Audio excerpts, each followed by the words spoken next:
Morning folks, it's Wednesday. It's been a crazy weekend. Easter's been great. It's the first Easter I've ever opened. Definitely worth doing. 4 days of madness. Probably could have done without Sunday's rain. Saturday was lovely and dry. Sunday it chucked down in the afternoon, like the heavens opened. Dried up again for Monday though, so but yeah, overall really good. Obviously was open on Monday. I spent yesterday, Tuesday, with the kids. Hung out with them for a bit, obviously because it's, you know, I haven't had much chance over the weekend. And then today, well, today I'll show. It's better to show you what I'm doing today. So, massive shout out to Greg, but he's managed to square me up with some timber. This is just the first load. I knew I was going to have to do it in a couple of loads because even on this one, I don't know if you can see through there, but I've started to bend my rails. I mean, it's only bent rails, well worth it like for this, but let's get load number one off. What's that phrase? And another one. So, another load. It's just, I've just been thinking about this, and it's going to be super helpful. I mean, it just really helps with all the building of it. I know that, you know, when bits of wood come in, some of them are like bored and bent, and some of them are split and everything. And well, there's odds and ends that have just been like battered and have big chips out of them. And I appreciate that you can't really sell them, or you can't really put them on a load for an order for a builder. But I can certainly make use of them. And this one makes it 3 for the third and final load. Morning folks, it's Thursday morning. It looks like I'm going to get rained on at least one point today. What I want to do is just give a little bit of context to what's going on. It is a bit of a strange week, and I suppose give some background as to why I'm feeling this way. So when I was a kid, I grew up with a father who set off as a joiner, and then got into furniture restoration and antique stealing. So although I haven't done what you would call a classic apprenticeship, where I spent 2 years watching over John Smith's joinery, and then at the end of it, I don't actually know what happens. They sign off a certificate or something, and that's it, your time served. I haven't done that side of things. What I did was my dad had he actually had a workshop and a storage shed at my house where I grew up, and I was around that all the time from the age of kind of 5, when I could first pick up a pin hammer, right the way through to 16, 17. Well, 17 I suppose, before I got a car, and I was like never there. So every sort of bit that he's done with repairing stuff or renovating pieces of furniture or anything like that, all the different like jointing up, dovetails, etc., I've seen 1,000 times over, worked with him on it. It's like 7 days a week. Dad used to come upstairs, have his tea, and then he'd go back downstairs to the workshop again, and he'd be working again. So like after school on weeknights, I'd sometimes go down and help him. Basically that was how I made my pocket money. And later on, for a while, I actually started working with him once he'd opened a shop and stuff, and was buying furniture out of Hungary, etc. Anyway, long story. So although I haven't done the classic 2 years, I want to just get around this. I've had to come another way around because Jody Bowman's got his 4 in hand or his 6 in hand, I couldn't see, but there was some horses out, so we just came around the long way to there. So although I've not done the classic 2-year apprenticeship where you watch somebody and do a bit of work as well, obviously, don't just watch, do like this I suppose what I would class as a short period of time, I've spent many years working with wood. So yesterday, when I was offered the chance to reclaim and recycle some pieces of timber, or these also happen to be pressure treated timber as well, which is all the better, especially for my job, as you can understand. That, for me, having that timber on site that I collected yesterday, it now weighs on my mind, and I have to be kind of conscious that it weighs on my mind, because for me it's kind of like entering a cheat code into a game, or it's back to the easy stuff, the stuff that I know, that working with timber, and the immediate kind of thought to me is, right, let's just start doing stuff with that. Now, yes, it's kind of easier thing for me to do, and it's the more enjoyable thing for me to do, but I've got to be conscious of, is it the right thing to do? Is it the right thing for the overall park? Because immediately, I've got to be honest with you, the first thoughts were, right, I'm constructing this double down track, this dual slalom. Let's just use all of this wood right now and whack wooden features straight on there. Well, I mean, yeah, that is possible, and yeah, it does scratch that itch for just wanting to do the wooden stuff, but it's not necessarily right for the dual slalom track. It kind of, to suddenly whack a load of like wooden features and ladder drops, etc. on it, sounds cool, but there is that issue of it might actually just take away from the experience. I'm guessing that for most, and for the feedback that I've had off a lot of the riders, is for most people, they just want to weave in and out of the trees going down the hill at speed. Suddenly having to overcome ladder drops and stuff is more of a free ride type thing, and that's not the vibe that they're really looking for in a double down track. Now, don't get me wrong, some of you out there might be thinking the same as me. Well, actually, that'd be really cool. Yes, but at the same time, for the benefit of the park, I've got to look at what most people, the vast majority of people, are going to want to be doing. So I've had that on my mind all night, I'll be honest with you. That's one of the reasons that I'm talking about it now. So right now, the smart move feels like to just hang on to that collection of wood and keep it in the wood bank, so to speak, at least until after I've completed all of the construction on the wooden stuff on Electric Landlady.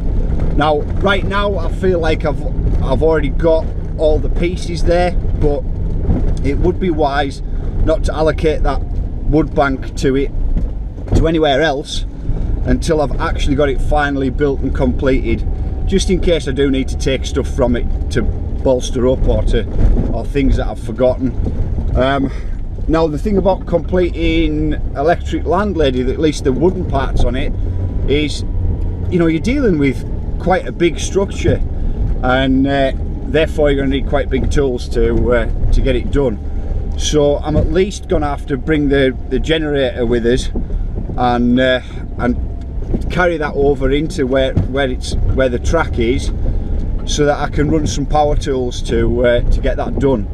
Now, if I'm going to do that and I'm going to run the power tools on it, then I need a good gap of being able to work at it. So I don't know, there's quite a lot of work to do on it. I'm thinking like maybe even three full days. One of the reasons that I say 3 full days is because with having to cart so much gear out there, like there's all the nails, the screws, if I'm going to use any dowels, there's all the power tools that I'm going to have to bring back and forth from home, the generator to cart up from home, everything that's going to have to go there. It's going to I want to get in the flow of things and just be solid. That's all I'm concentrating on for 3 days, because it's quite an involved job. At the end of the day, myself and you guys are going to be pummeling bikes into it and compressing the bikes into it as we get into that area, and it just needs to be right, you know. One of those things, if you're going to do a job, you want to do it right. So I don't really want to be distracted on anything else, having anything outside of the park or anything, just like a side thing pop up just want to be able to do 3 full days on that. So where I'm at with that at the moment is, in conjunction to that, I also want to do this road and get this road finalised and finished.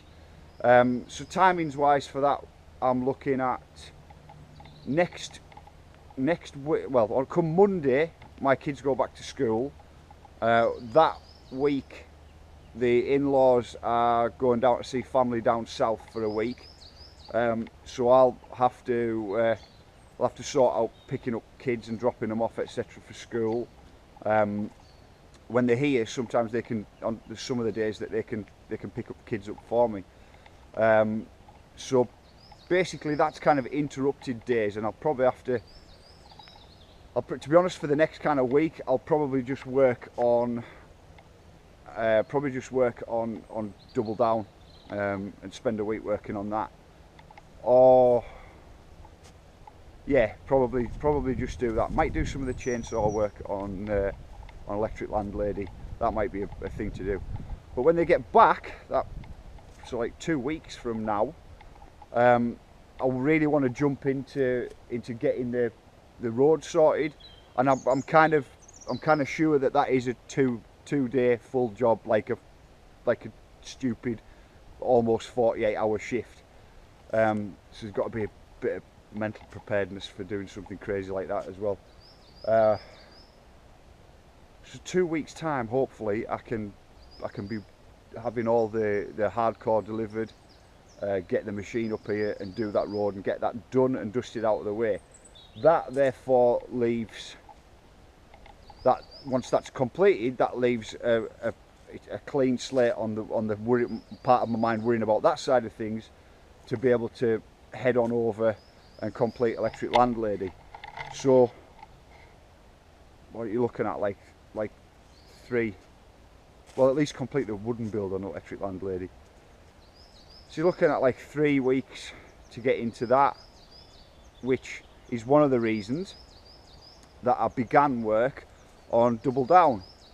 This kind of, because Double Down is literally just, it's hand tools work, and it's okay for it to be a stop-starty job. Like, for example, didn't do any of it yesterday because I was carting bits and wood back and forth, but I can come and jump back on that today. So there is a method to the madness, and I know, and I completely appreciate that a lot of you are kind of like, when's this track open and when's that track going to be finished and when's what have you. Hopefully you can kind of understand where I'm at with it. There is just me, there's no other, I don't have a team of 3 or 4 people here with me.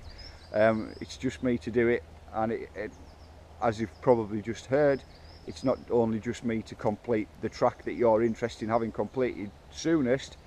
I've got to complete all of it, the road, doing, like tomorrow I'm screwed, it's Friday, I've got to get ready for the weekend, so I'm just on doing track checks for existing tracks. So there's like no extra work going to be done there, but it's all coming. Those ones are all going to be there for the summer, and also, to be quite honest with you, I think that wood pile's going to burn a hole in my brain, and we're going to end up on a new track coming in. I think just after Electric Landlady, with some more possibly smaller wooden features. I talked about Electric Landlady being a bit of an itch that I needed to scratch, and that's really like the best description of it. It's just something that I really needed to do for myself to have it here.